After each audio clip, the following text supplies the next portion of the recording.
esto fue porque ella tenía un dolor en el lado derecho, la raya respiradora. Sí, sí. Y iba a la farmacia y tomaba, le daban un calmante, le pasaban, y ahora regresó acá por emergencia, dijeron que tenía, antes de eso tuvo el aborto. Hicieron el Bueno, o sea, el dolor es después de la... ¿Cómo fue la y de ahí estuvo bien, se va para su control, dice que le habían dicho que tenía hepatitis. Hepatitis que ya estaba pasando. ¿Ya? Y bueno, Ya, entonces lo que me resulta es ver que tiene un abdomen baja. Y ella dice que es normal porque cuando tiene gases dice que se pone así, pero de ahí justamente vinieron los chicos. O sea, ¿es tu paciente o...? Sí, mi paciente. ¿Cuál es la historia entonces? Viene con una pancreatitis. ¿Por qué? Porque en el momento que ingresa acá con un dolor, fuerte dolor, le dijeron que era una pancreatitis que le iban a operar, pero que todavía no sabe. O sea, su diagnóstico es una pancreatitis. ¿Qué es lo que fue la pancreatitis? El abdomen voluminoso que tiene me llamó la atención. Y tiene anemia también. Un montón de cosas, ¿sabes? No hay una sola. El aborto es un evento independiente, ¿no? O sea, es una pérdida como un degrado uterino. Anemia, 10. Y ha ingresado por una pancreatitis. Normalmente una pancreatitis hace un examen de imagen, o sea, si hubiera algo raro, debería haberse detectado, ¿no? Sí, le hicieron una eco y le dijeron que era pancreatitis. Entonces es poco probable que haya un tumor o algo que es lo que tú o cualquiera podría estar pensando por la distensión y todas esas cosas, ¿no? Habría que ver si solamente es lo que está teniendo, simplemente que después del aborto no se ha cuidado, pues no se ha nutrido bien. No, me refiero a que no se ha nutrido bien, ¿no? Y que por eso está anémica, es una anemia carencial más que otra cosa, ¿no? Ya, listo. Síndrome de diarrea. Diarrea es el aumento de deposiciones de consistencia más fluida, o sea, líquida, ¿no? O sea, en la escala 5 a 6 de Bristol. Sí.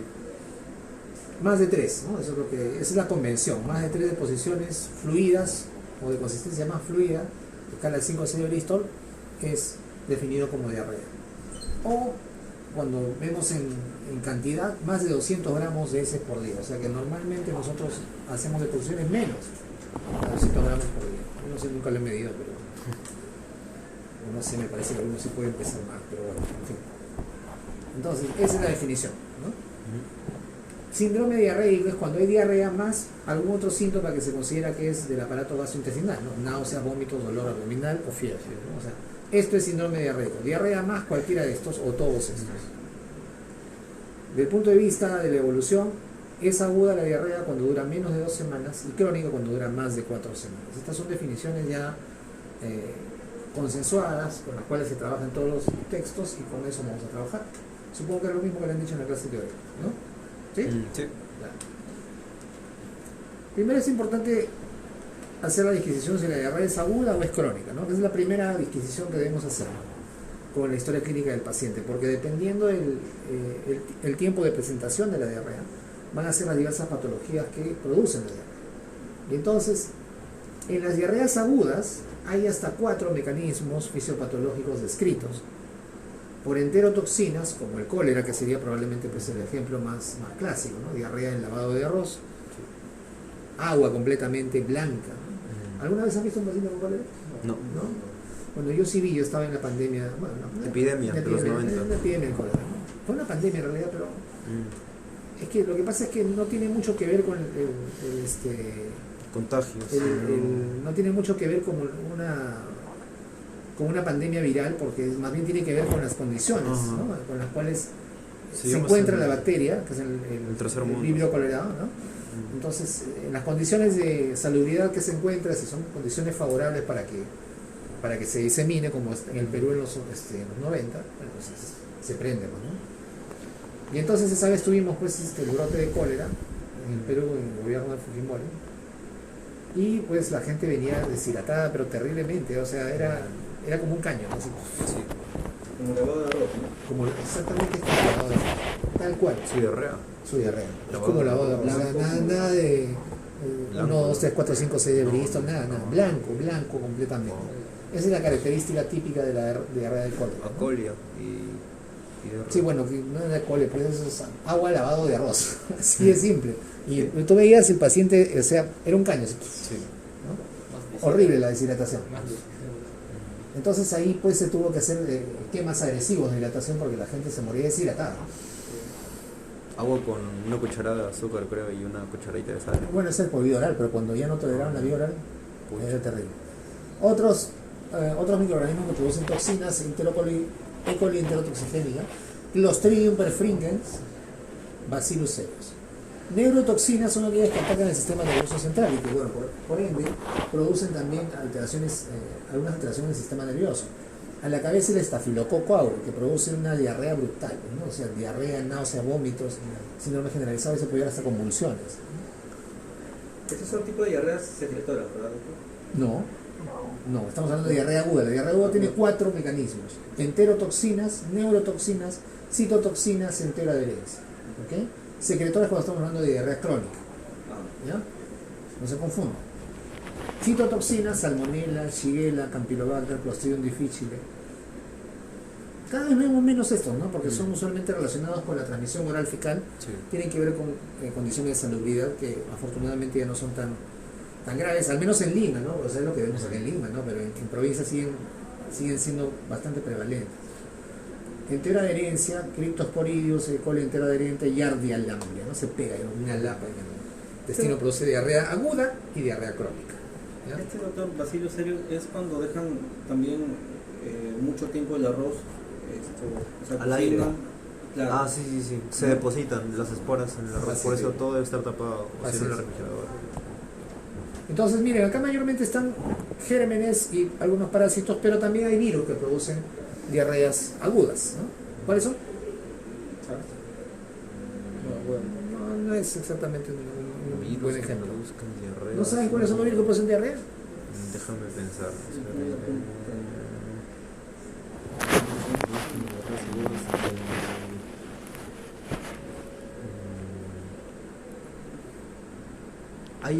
¿Cómo se llama el virus de la... El del dengue, pues? El dengue. Rotavirus. ¿Ya? Rotavirus. Que produce las diarreas más brutales. Coronavirus también producen diarreas. Es el típico. El coronavirus produce diarrea y produce cuadro respiratorio. Cuando tienes un cuadro respiratorio con diarrea, es una alta posibilidad que sea coronavirus. Bueno, rotavirus en la cabeza, porque produce diarreas masivas. Coronavirus. Otros virus más. Virus del HIV, pero es más una diarrea crónica. Otra causa de diarrea aguda es el uso de antibióticos. Bastante frecuente porque la gente aquí va a la farmacia y le piden antibióticos y la gente despacha. Entonces, la diarrea por antibióticos tiene como mecanismo básicamente que es una diarrea osmótica. ¿Okay? Alteran la flora colónica, los antibióticos disminuyen la fermentación de hidrato de carbono, aumentan la concentración osmótica de hidrato de carbono en el colon y se cae todo. Diarrea osmótica. La infección por Clostridium difficile, que produce la colitis pseudomembranosa, es un mecanismo distinto en el que los antibióticos, ¿no?, alteran la flora colónica y lo que pasa es que coloniza el Clostridium difficile, que regularmente está por ahí, ¿no? Siempre está por ahí. Ante esta eventualidad de que le estamos dando un montón de antibióticos que barren con la flora colónica normal, el que predomina es Clostridium difficile y produce toxinas y se produce la colitis pseudomembranosa. Debería haber puesto una foto, pero es una imagen así en la colonoscopia. Es una imagen que nunca se olvida, ¿no? Cuando uno ve la colitis pseudomembranosa, ¿no? Son como placas blancas, ¿no?, pegadas ahí en todo el colon. ¿Como cándidas? Como cándida, pero son placas grandes, ¿no?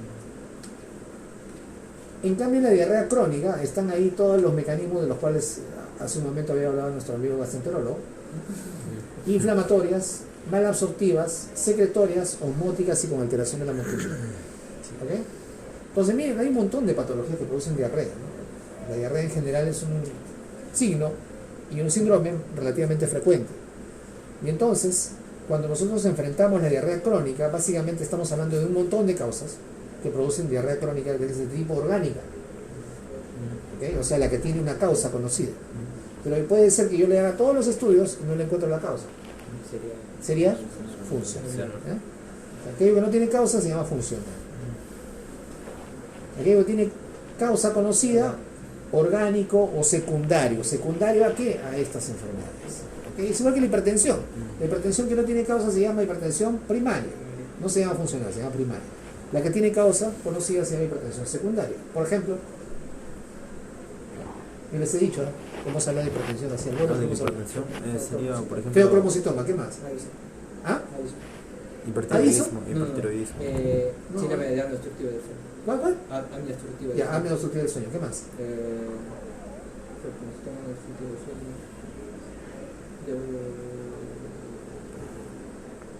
Addison no, el otro. El contrario, Cushing. O cualquier estado de hipercortisolismo, ¿qué más?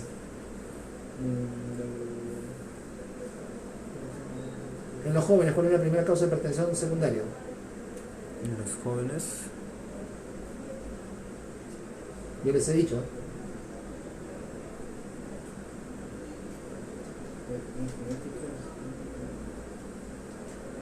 en los jóvenes.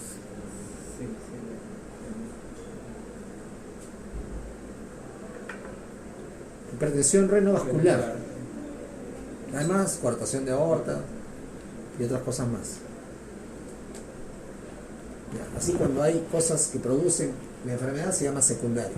En este caso, toda esta diarrea crónica es secundaria a estas enfermedades. Cuando no encuentro la causa, será diarrea funcional. Bien, inflamatorias están las clásicas enfermedades inflamatorias, la colitis ulcerativa y la enfermedad de Crohn. En las diarreas que tienen un mecanismo de mala absorción están a la cabeza la enfermedad celíaca, la pancreatitis crónica, el sobrecrecimiento bacteriano, la enfermedad de Whipple. Es una enfermedad bien rara, ¿no? Complicada la fisiopatología. Es un bicho ahí que produce una respuesta inflamatoria articular y gastrointestinal. Las diarreas secretorias, como el síndrome de Sollinger-Ellison. ¿Cuál es la fisiopatología del síndrome de Sollinger-Ellison? Eso es cuando no inactiva la SLPH del páncreas. ¿Qué cosa es el síndrome de Sollinger-Ellison?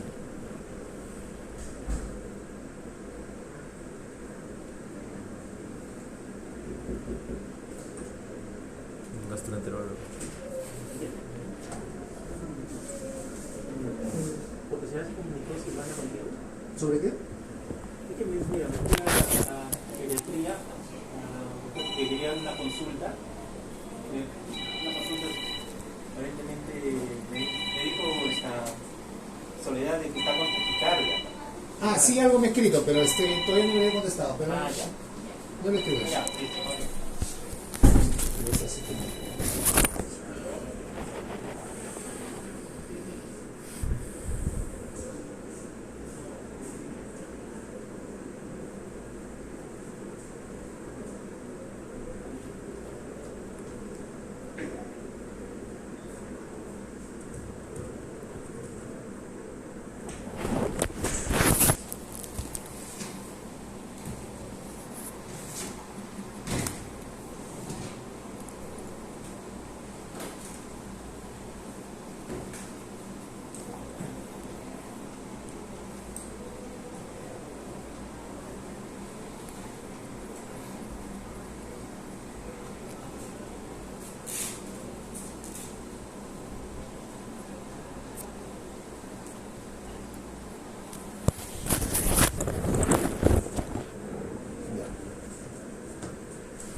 Ya, el síndrome de Sollinger-Ellison ni siquiera han googleado. Tumores en el páncreas que producen gastrina. Tumor secretor de gastrina, claro. ¿Y el carcinoide qué produce? El carcinoide produce. Ese no es problema, tampoco. ¿No es? Ese no es un idioma. Están leyendo ahí, mientras yo estoy haciendo otras cosas pueden googlear, ni siquiera para eso son... Tumor carcinoide, si no me equivoco, secreta serotonina. Carajo. La hormona de la felicidad.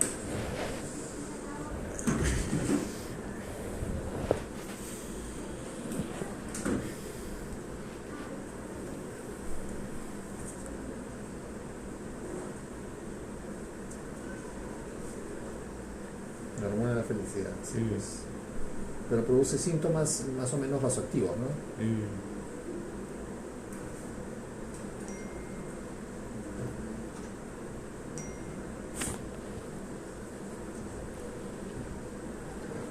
Sí, serotonina, ¿eh?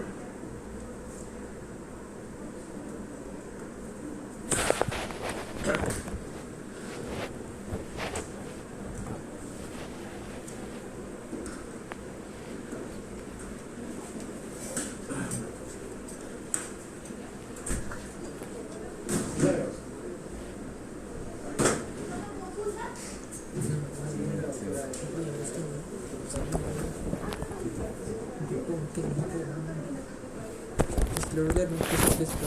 Ahí sí las barras. Nudo.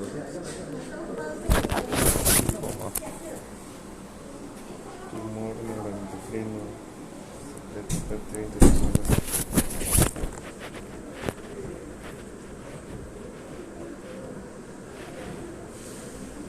Ya. Carcinoma medular de tiroides, adenoma medioso, que es un tumor del colon, el lipoma, que secreta ¿qué? Allá.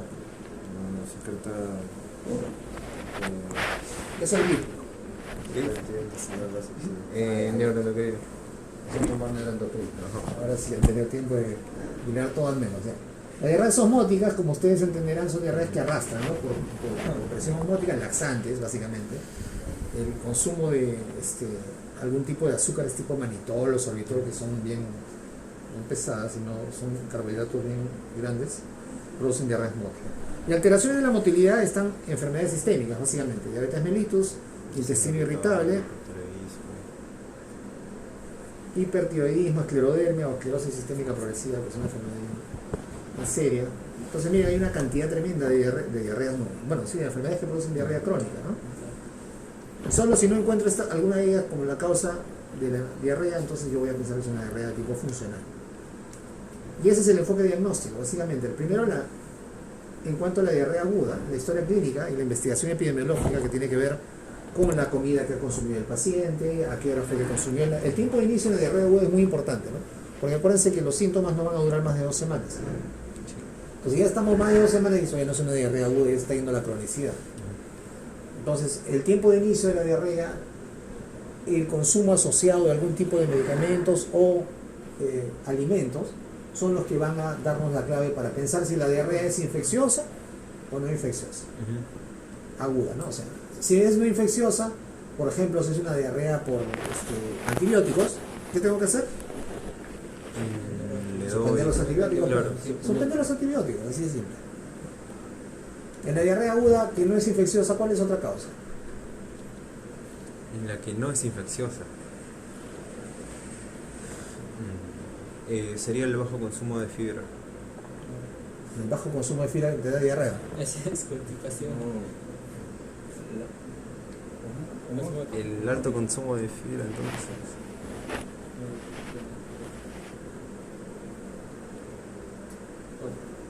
Los antibióticos es la primera causa no infecciosa de diarrea aguda, pero puede ser cualquier otra cosa que te produzca diarrea osmótica, como alguna de estas, ¿no?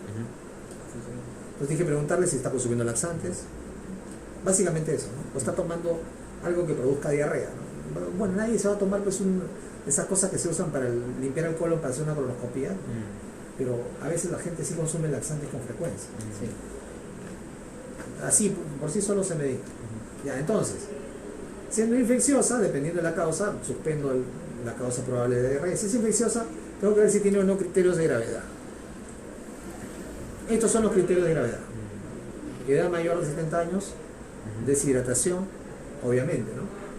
Fiebre elevada con escalofríos, dolor abdominal intenso, en un paciente mayor de 50 años, síndrome disentérico. ¿Qué es síndrome disentérico? Está relacionado con lo que está por ahí. ¿Plexo ¿Ah? ¿Está con el plexo mentérico? No, está por otro lado, está por Plutón. ¿No has escuchado ese término, síndrome disentérico o disentería? ¿No? Sí lo he escuchado, pero no me acuerdo. Es una diarrea infecciosa que produce sangrado, ¿no? Que produce sangre en las heces, ¿ya? Diarrea con sangre, más fiebre, más dolor abdominal, más signos, generalmente es síndrome disentérico, ¿ya? Cuando hay inmunosupresión, El paciente que tiene diarrea, mucho más razón, estos son los signos de gravedad de la diarrea aguda infecciosa. Entonces hay que hacer todo este tipo de análisis, laboratorio, hemocultivos, cultivo del heces, tratamiento sintomático. Si no hay ninguno de esos síntomas, tratamiento sintomático. Básicamente es evitar la deshidratación, ¿no? La mayor parte de diarreas en los niños y jóvenes son bacterianas o virales. Son virales. Son virales. ¿Cómo va a ser bacteriana? Son virales. Es como decir que la mayor cantidad de enfermedades infecciosas respiratorias son, ¿qué cosa? Bacterianas. Son virales. Los virus son estacionales. Cada rato te estás resfriando y no producen inmunidad cruzada. Entonces, en jóvenes, en niños, las diarreas son usualmente virales. En adultos ya va cambiando, se van haciendo un poco más frecuentes las diarreas infecciosas por bacterias y o diarreas crónicas. En adultos mayores ya es todas las causas que hemos visto, ¿no? Entonces, si no hay criterios de gravedad, solamente damos tratamiento sintomático.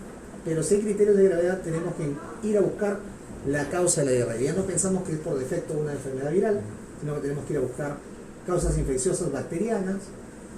Y si no encontramos causas infecciosas bacterianas, que es un porcentaje muy pequeño, simplemente seguiremos dando el tratamiento de soporte. Miren aquí, entonces, buscando gérmenes, hemocultivos, cultivos de materia fecal, extendido de materia fecal. Si hay tratamiento y respuesta adecuada, se acabó, pero si no hay respuesta y la diarrea es mayor de 10 días, me tengo que ir hasta la sigmoidoscopía, hasta buscar una causa orgánica. ¿Ok? Doctor, y cuando no encontramos esto, sería por cuando no encontramos motivo de estrés, por ejemplo, algún tipo de... Cuando no encuentras una causa orgánica. Ajá, sería funcional, pero por ejemplo, por tema de estrés... Sí puede haber en casos de hipermotilidad, pero es raro de que una diarrea funcional sea aguda. Por eso es que la clasificación está dentro de la diarrea crónica.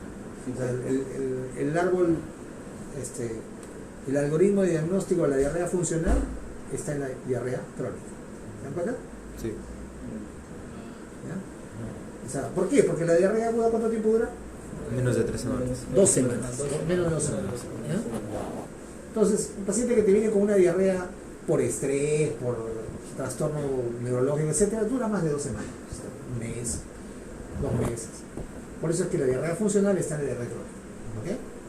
La diarrea aguda básicamente es infecciosa, o por medicamentos, o por algo que produzca una diarrea múltiple. Entonces, la diarrea crónica, el algoritmo es mucho más, está más cargado porque tenemos que hacer un montón de pruebas para ver un montón de causas que hay en diarrea crónica, ¿no? Miren, hemograma, eritrocementación, creatinina, tiroxina, de acuerdo a la historia clínica, gastrina, para ver qué cosa.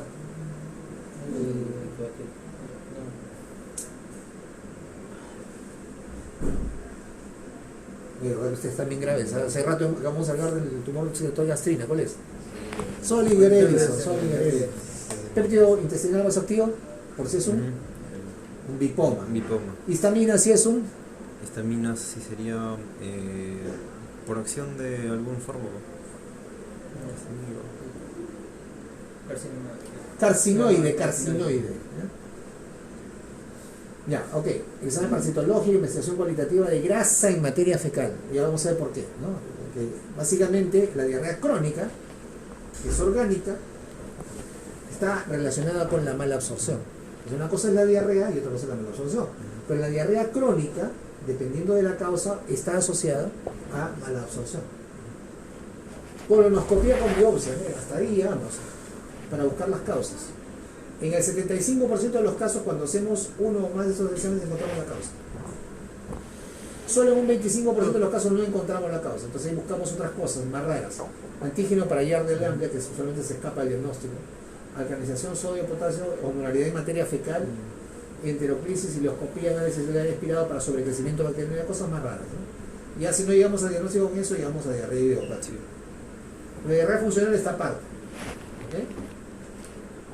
¿Cuáles son los criterios que sugieren diarrea crónica orgánica? Con una sensibilidad y especificidad alta, según el agente. Duración de menos de 3 meses. Deposiciones nocturnas. Pérdida de peso, mayor de 5 kilos. Velocidad de eritrocementación acelerada, que es un marcador inespecífico, pero habla de algún proceso que está ahí activo. ¿Me tomaste? Sí. Ahí está, doctora. Sí. ¿Y está vestida? ¿Sí? Ahí, no, ahí voy. Ya, ya. Porque lo leí de la velocidad de la luz. No necesito más. No, en 3 segundos. En 3 segundos ya sabe. En 3 segundos. Allá. Listo, ahí va. Allá.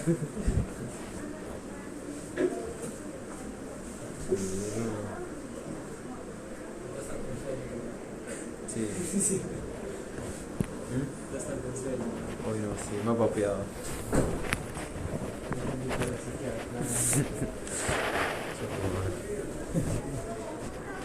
Tal vez cuando se olvidaba. Bueno, vamos a pelotear. ¿Tú vas a pelotear? Un día no va a No pelotear, tú vas a ser, tú tienes más conocido. Yo tengo vida social. Bueno, tu promo va a decir. Este es un partido. No, sí va. Yo sí me digo que sí. ¿Ah? Este es el grupo de la promo del fútbol. No. Siempre dicen sábado y Tu promoción son ñoños. Él es más consciente de esta promo. Ustedes se van a relajado. Sí. Sí, sí. ¿Y mi profesión son qué? Ah, ya. Este es un partido. A veces hacen, pero. Es que este ciclo es difícil. El promo ya no hace también. Ya no juega. Y es que están muy Oye, bien. pero yo he visto que en medicina interna hacen partidos contra hospitales. Supongo que harán. En la promoción COVID, ha visto, ¿no? Que hacen partidos, por ejemplo, esto, rebariático, matinal. Sí, pero creo que en esa promo no hay gente. No mucho fan, pero. Bueno, la verde, el séptimo.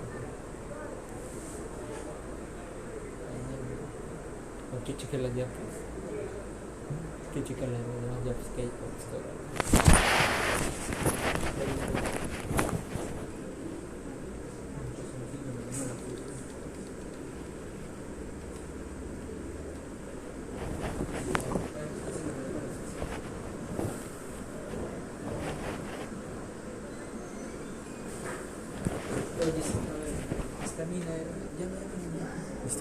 Histamina carcinoide.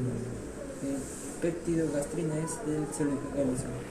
Peptido intestinal bajo activo. Lipoma. Lipoma.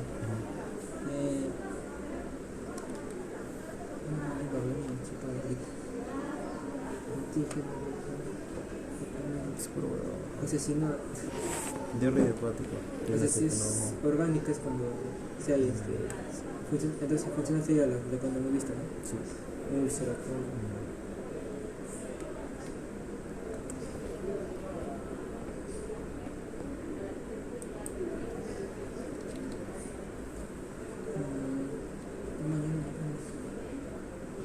ahorita voy. Yo acabar.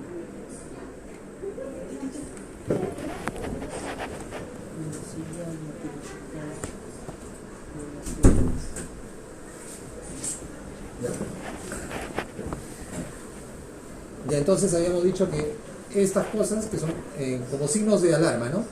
Para saber si la diarrea es si la diarrea crónica es por causa orgánica. Vamos a hablar rápidamente de malabsorción. La malabsorción se define como una alteración en la digestión y la absorción de nutrientes, que son dos procesos distintos, ¿no? La digestión es básicamente pulverizar los nutrientes a las unidades mínimas que puedan ser absorbidas. El siguiente paso es la absorción, ¿no? Puede ser ocasionado por un grupo de enfermedades diversas, etc. Hay dos eventos, por lo tanto, ¿no? La mala digestión, que es la alteración del proceso digestivo, y la mala absorción propiamente dicha, ¿no? Que es la alteración de la incorporación de nutrientes a través del enterocito. Justamente porque hay dos fenómenos: la digestión y la absorción de nutrientes. Muy bien. Hay 4 tipos, según la gente, hay 4 formas de clasificar la malabsorción. En realidad son 2 formas distintas de clasificarla, ¿no? O sea, acá debería poner una raya, ¿no? Puede ser una malabsorción global, o sea, está afectada de manera general toda la mucosa y entonces impide la absorción en general de todos los nutrientes de manera no selectiva. Sí. Como por ejemplo la enfermedad celíaca. Por eso la enfermedad celíaca es tan molesta y produce tanta alteración, ¿no? Porque si bien es cierto, no pareciera ser tan importante, pero la malabsorción que se produce es de todos los nutrientes. En cambio, puede haber otro tipo de malabsorción selectiva cuando hay incapacidad de incorporar uno o algunos nutrientes por una alteración específica. Por ejemplo, el mejor ejemplo es la anemia perniciosa, ¿no? ¿Por qué la anemia perniciosa?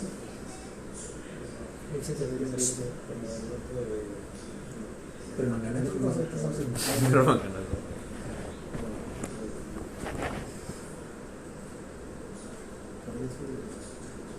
¿Qué no miras el resto? Ya, ahora sí habla. Sí, se viene La vitamina B12, pero ¿qué parte de la vitamina B12? ¿Ah? ¿Qué parte de la vitamina B12? En todo caso, ¿qué? No es una parte de la vitamina B12. Lo que falta en la vitamina perniciosa es el factor intrínseco, ¿ya? Pero no se absorbe la vitamina B12. ¿Okay? La vitamina entra por la dieta, pero no se absorbe cuando hay falta del factor intrínseco. Eso se llama anemia perniciosa. Es una anemia por mala absorción. ¿Por qué hay mala absorción? Porque no hay factor intrínseco. A pesar que yo le meta la vitamina B12, no lo va a absorber. Entonces, ¿qué tengo que hacer? Dárselo como factor intrínseco. Darlo parenteral. Entonces, por aquí, esta es una división, ¿no? Global y selectiva. La otra división es que sea primaria, una malabsorción, ¿no? Primaria o congénita, una alteración hereditaria o congénita de los mecanismos de transporte de la enfermedad epitelial intestinal. Aquí están algunas enfermedades raras. O adquirida, que es, digamos, un grupo grande de patologías, ¿no? Alteración adquirida en la membrana epitelial por cirugías digestivas, derivaciones, enfermedades inflamatorias intestinales, van a producir una mala absorción adquirida. ¿Ok? Son dos clasificaciones en realidad. Y entonces es que la digestión tiene tres fases, ¿no? La fase intraluminal, la fase mucosa y la fase absortiva. Hasta aquí. Entonces, basado en ello, es que hay patologías que producen alteración de esas fases y por lo tanto, al estar comprometidas, van a tener algunas características diferenciales. Entonces, cuando nosotros clasificamos los síndromes de mala absorción, los clasificamos de esta manera, dependiendo de las fases en la cual se afecta el proceso de absorción de nutrientes. ¿Ok? ¿Está claro ya? Sí. Dicho esto, la fase intraluminal es cuando las moléculas fundamentales, los carbohidratos, las proteínas y las grasas, ingresan con la dieta. Ingresan por el tracto digestivo, se degradan por hidrolización y solubilización de todos los jugos en la primera parte del tracto gastrointestinal, jugos gástricos, jugos pancreáticos de secreción biliar. Cada uno de ellos ataca a una molécula en específico. El jugo gástrico se va con los carbohidratos, los pancreáticos se van con grasas y proteínas, la secreción biliar básicamente con las grasas, todo se degrada. ¿Ok? Las proteasas, acá está detallado, ¿no? Las proteasas pancreáticas transforman las proteínas en dipéptidos, tripéptidos y aminoácidos. ¿No? La lipasa pancreática transforma las grasas en monoglicéridos y ácidos grasos, ¿no? Que forman micelas con las sales biliares, ¿no? O sea, que las solubilizan para que puedan ser transportadas. Okay. Entonces, ¿cuáles son las causas que alteran esta fase intraluminal? Son enfermedades hepáticas del páncreas o de la vía biliar. ¿Por qué? Porque son los que están implicados en toda la secreción de los líquidos que están encargados de esa parte de la digestión. Y entonces aquí es donde nosotros empezamos a definir y empezamos a tomar como signo ominoso de la mala absorción la esteatorrea. La esteatorrea no es otra cosa más que grasa en las heces. ¿Por qué? Porque no se pueden digerir, pero por eso justamente. No se digieren las grasas y salen casi completas, eliminadas dentro de las heces. Ese signo se llama esteatorrea. Ahora, tiene un olor particular, ¿no? O sea, yo habré olido un par de veces. Si huelo, de repente no me acuerdo, pero tienen un olor particular, tienen una forma particular, tienen un color particular, amarillento. Marrón, claro, exacto, amarillento. Las heces flotan, no se van al fondo del water, sino flotan por la cantidad de grasa y por la interfase, ¿no? de la grasa. Y entonces esto ocurre cuando no hay un problema en la fase intraluminal. Eso para mí clínicamente significa que las grasas no han sido Digeridas. no han sido digeridas, han sido digeridas. Como no son digeridas, no pueden ser absorbidas. Bueno, se van con todo. Tienen que digerirse, tienen que partirse. Acá está, le estoy diciendo que es la fase intraluminal donde se parte todo. Tienen que partirse para absorberse. Si no se parten, se van con todo a las heces. ¿Cuáles son las causas? Cualquier enfermedad que produzca insuficiencia pancreática, pancreatitis crónica, fibrosis quística, hemos hablado de la fibrosis quística. ¿En dónde qué segmento?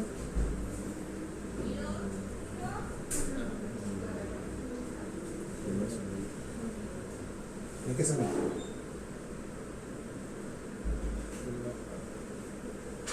¿Por qué pulmonar? ¿Qué produce la fibrosis quística? Produce pequeños quistes en el... ¿Qué? Produce quistes en la parénquima pulmonar. Que, bueno, ¿Quistes? No, quistes no, o sea, hace una fibrosis en los conductos, las vías aéreas. se llaman que esos? evitan Destrucción de los bronquios. Bronquiectasias. bronquiectasia, Es una causa de bronquiectasia. que mata a las personas rápidamente. Sí, pues es una enfermedad congénita. También tienen malabsorción encima, ¿no? Neoplasias Malignos. malignas. Deficiencia de sales biliares. Fíjense, no, yo dije que enfermedad de hígado, páncreas o vía biliar. Deficiencia de sales biliares por obstrucción de vía biliar intra o extrahepática. Una causa de obstrucción de la vía biliar intrahepática. ¿Interhepática?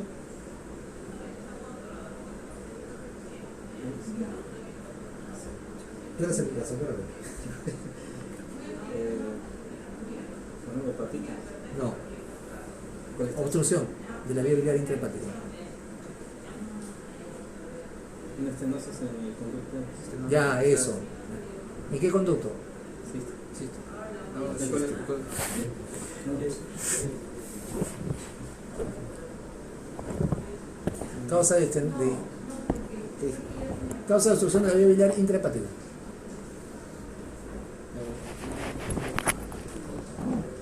Cirrosis biliar primaria. Cirrosis biliar primaria, colangiocarcinoma, todo lo que está dentro del hígado. Y extrahepática es todo el resto. Claro. Todo lo que está alrededor de la ampolla, obstrucción por un cálculo, pancreatitis, etc.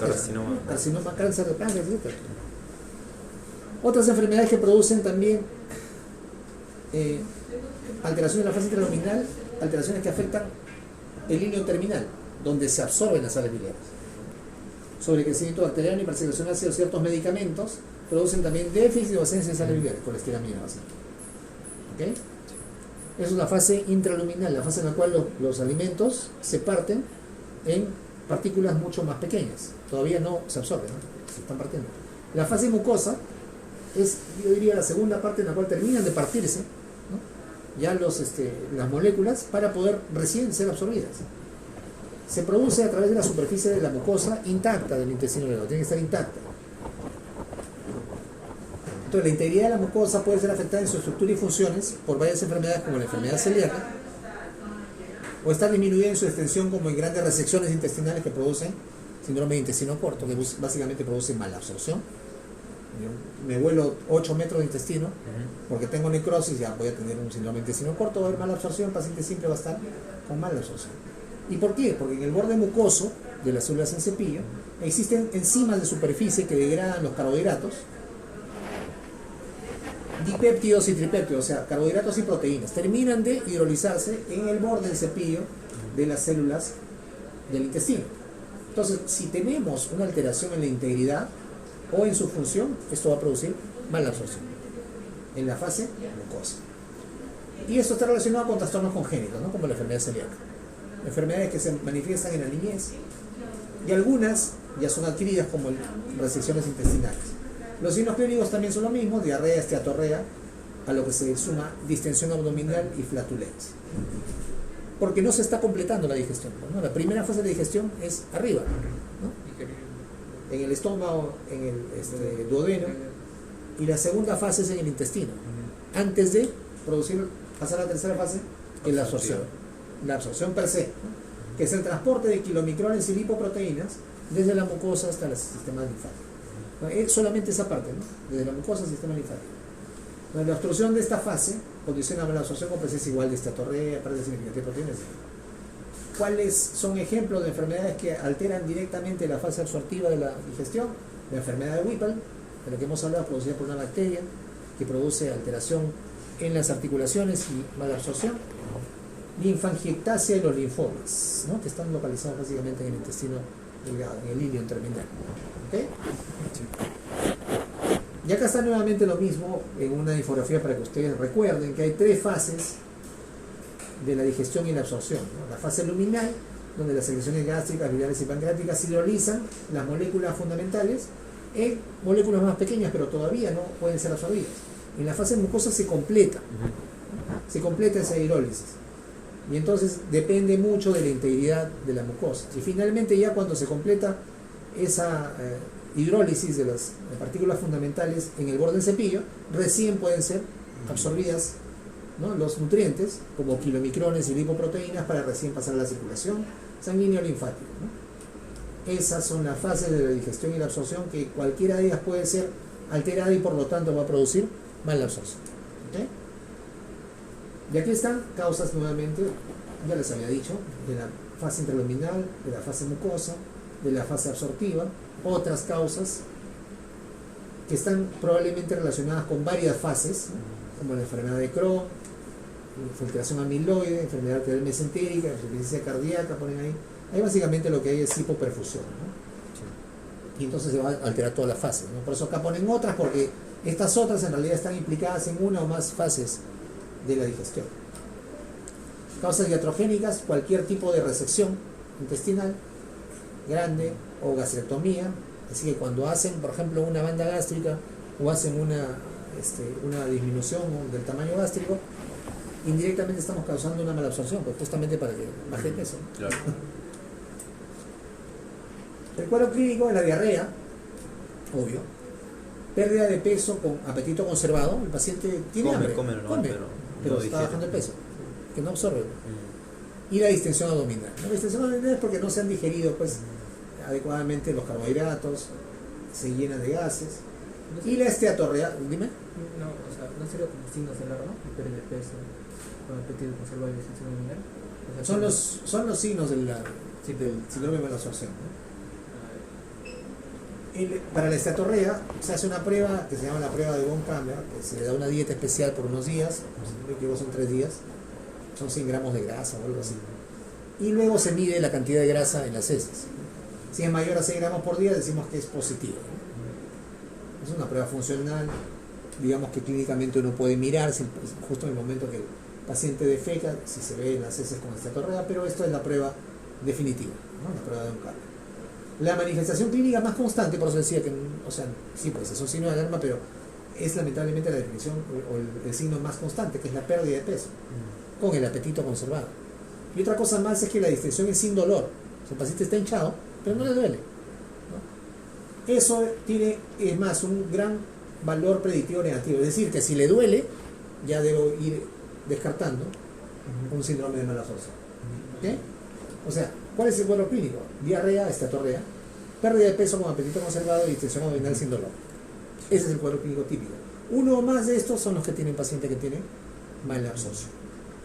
Además, el déficit crónico de otras moléculas, como los minerales y vitaminas, puede producir alteraciones asociadas, ¿no? O sea, si yo, por ejemplo, pierdo todas las vitaminas liposolubles, la A, D, la E, K, voy a tener pues manifestaciones clínicas de la hipovitaminosis A, que sería la alteración de la piel, ¿no? La hiperkeratosis, la piel seca, serostomía, ¿no? De la D, no, ¿cuáles son los signos de hipovitaminosis D? No van a llegar, no creo que lleguen al raquitismo, ¿no? Pero de la E no hay mucho. En la K, De la K va a empezar a sangrar. exacto, ¿no? Anemia megaloblástica ¿por qué? Anemia megaloblástica, ¿por qué va a tener un paciente con síndrome de mala absorción? B12, muy bien, regresó lo gastro.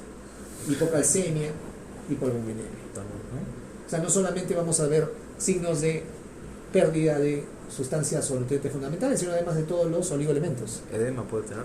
Sí, por la hipoalbuminemia. Ok, este es un algoritmo diagnóstico para el estudio de la mala absorción. No vamos a entrar en detalles, pero el algoritmo se basa justamente en la determinación de grasas en heces. ¿Ok?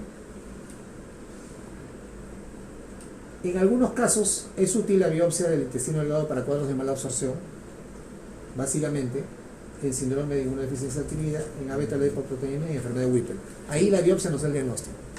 En otros casos, las lesiones son en parche, ¿no? O sea, son irregulares en la mucosa. Entonces, si yo agarro una zona que tiene lesión, lo diagnostico, pero si no la agarro, no me descarta, ¿no? Así que tengo que hacer varias biopsias. Amiloidosis, por ejemplo, enfermedad de Crohn, es típica, no hay que tomar un montón de biopsias porque a veces por zonas no sale. Enteritis eosinofílica, yardiasis, la yardia está metida por ahí, criptosporidiosis, linfoma.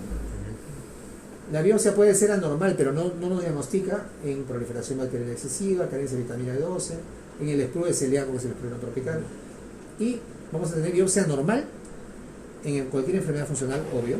Hepatopatías y pancreatopatías, tenía que ver el intestino, pues es la otra fase. ¿La qué fase?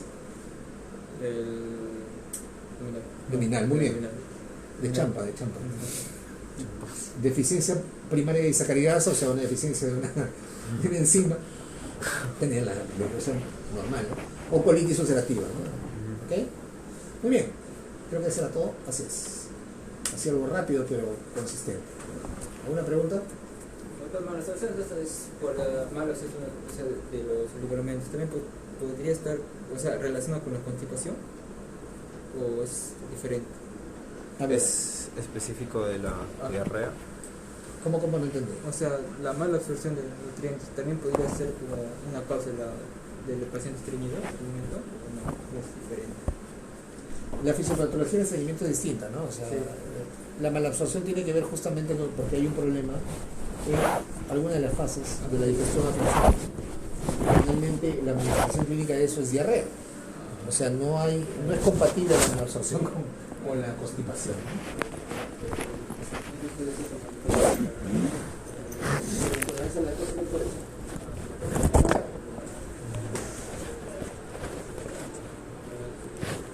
¿Otra pregunta? Mañana no venimos, ¿no? Mañana, no, si quieren venir, no tengo problema. ¿Sí? Claro, sí. Al Que piso. se paseen en la puerta. Nadie va a trabajar mañana, no, muchachos.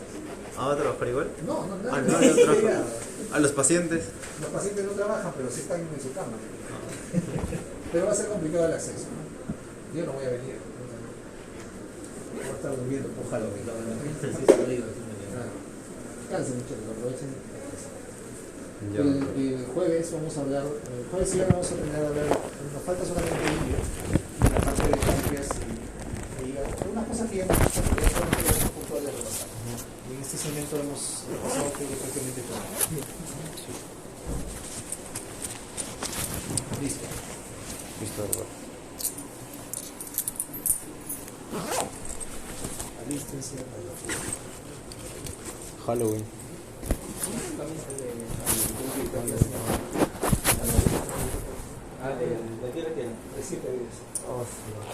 Recién después de eso puedo celebrar. No voy a celebrar, así que no. Mi esposa está queriendo comprar una tarjeta. ¿Va a celebrar ahí? Por supuesto. ¿Muy bien? Halloween. Victoria está con camisa. Claro, más tarde. Ah, ya le con la camisa. Sí, ve esta. Que yo no voy a mi casa, Y acá nomás te vas saltando. Te vas disfrazado de estudiante de medicina. Sí. No hay plata para el disfraz, ¿no?